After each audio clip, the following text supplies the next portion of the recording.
구독을 눌러주세요. 아이는 너야 끝.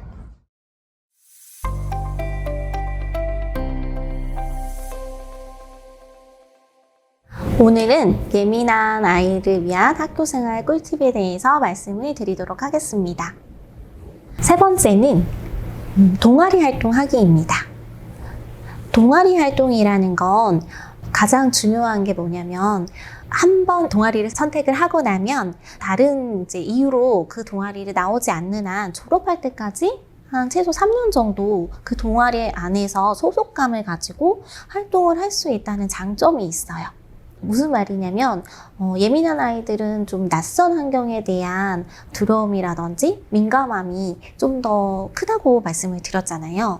그러다 보니 처음 학교에 들어갔을 때 선생님이나 친구들이나 모든 환경이 낯설다 보니 적응하는 데 좀 시간이 걸릴 수 있거든요.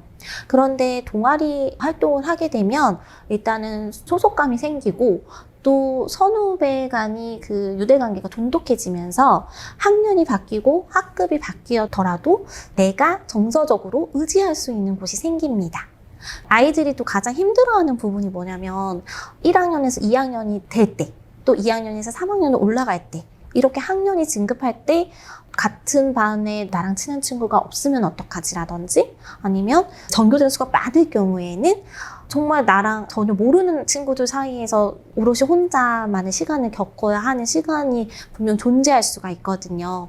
그런데 만약 동아리 활동을 하게 되면 아이가 이렇게 고립되는 느낌을 상대적으로 덜 받게 되고, 또 친구나 그런 선후배 사이에서 안정적으로 소속감을 느끼면서 그 학교에 대한 애착도 키울 수 있기 때문에 저는 기본적으로 아이가 동아리 활동하는 것을 추천을 드리고 싶고요.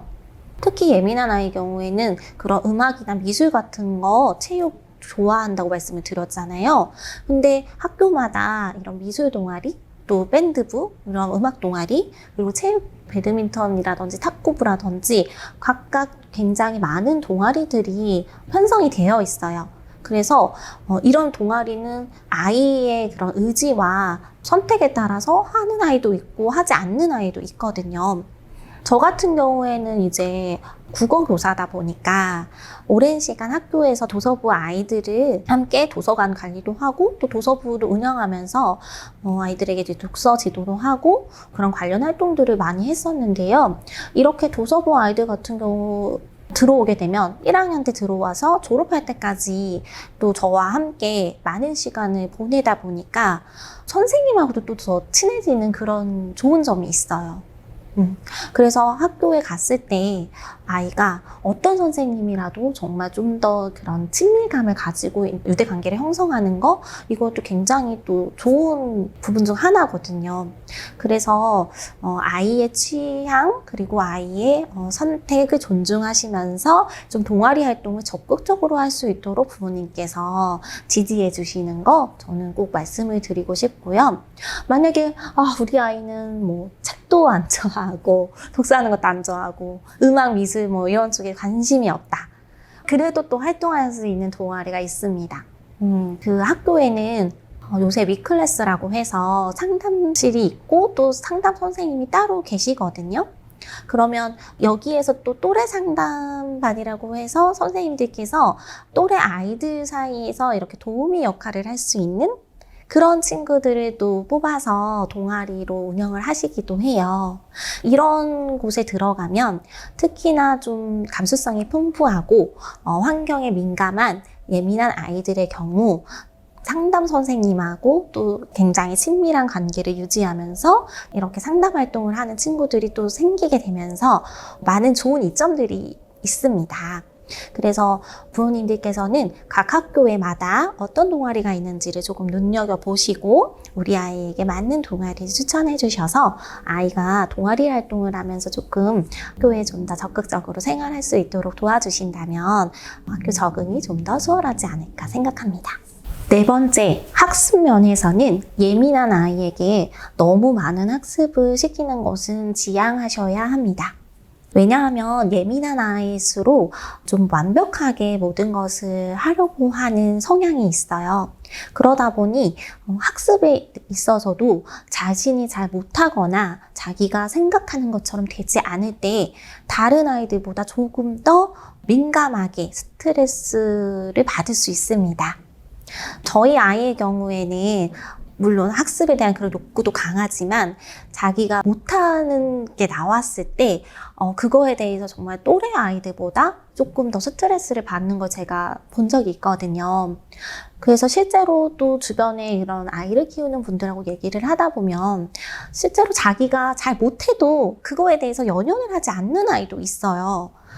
그런 아이들이 사실은 이런 영어 유치원 같은 곳도 더 적응을 잘하거든요. 본인이 뭐 영어를 잘 하지 못하더라도 그거에 대해서 크게 신경을 쓰지 않고 그냥 나도 잘해 이렇게 또 생각을 하는 아이가 있는가 하면 한마디 한마디 그 부분에 있어서 영어를 만약에 하지 못했을 경우에 그게 너무 스트레스로 다가오는 아이가 있는 것과 마찬가지입니다.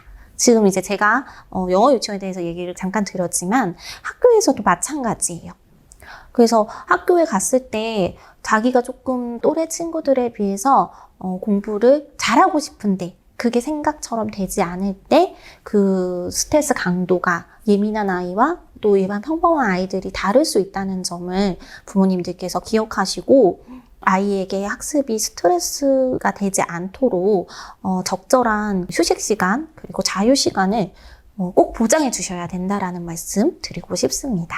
마지막으로 드리고 싶은 말씀은 학교 행사에 부모님께서 적극적으로 참여하셨으면 좋겠다입니다. 물론 맞벌이를 하시는 부모님들 경우에는 이런 행사가 있을 때마다 참여하기란 사실은 쉽지가 않죠.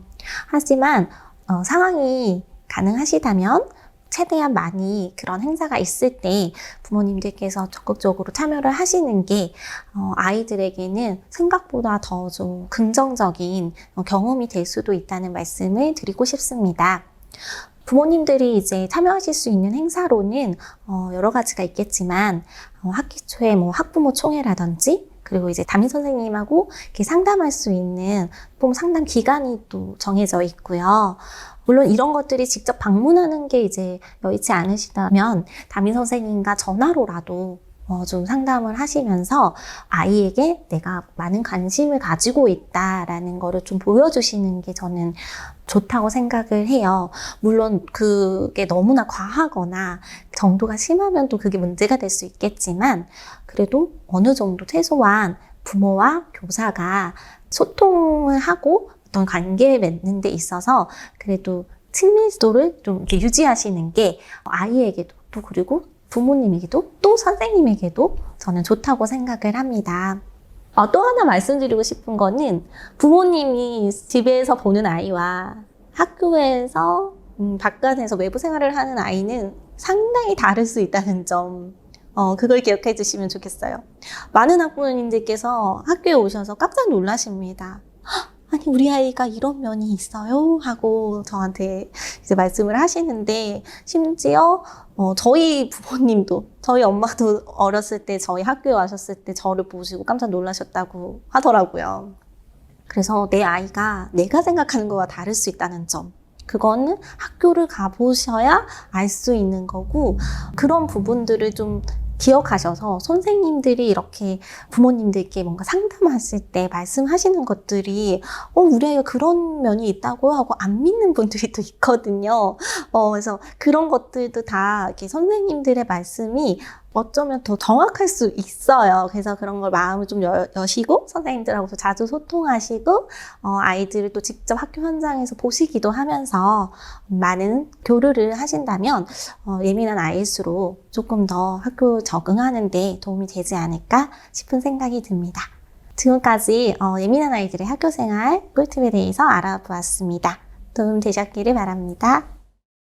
좋아요와 구독을 눌러주세요.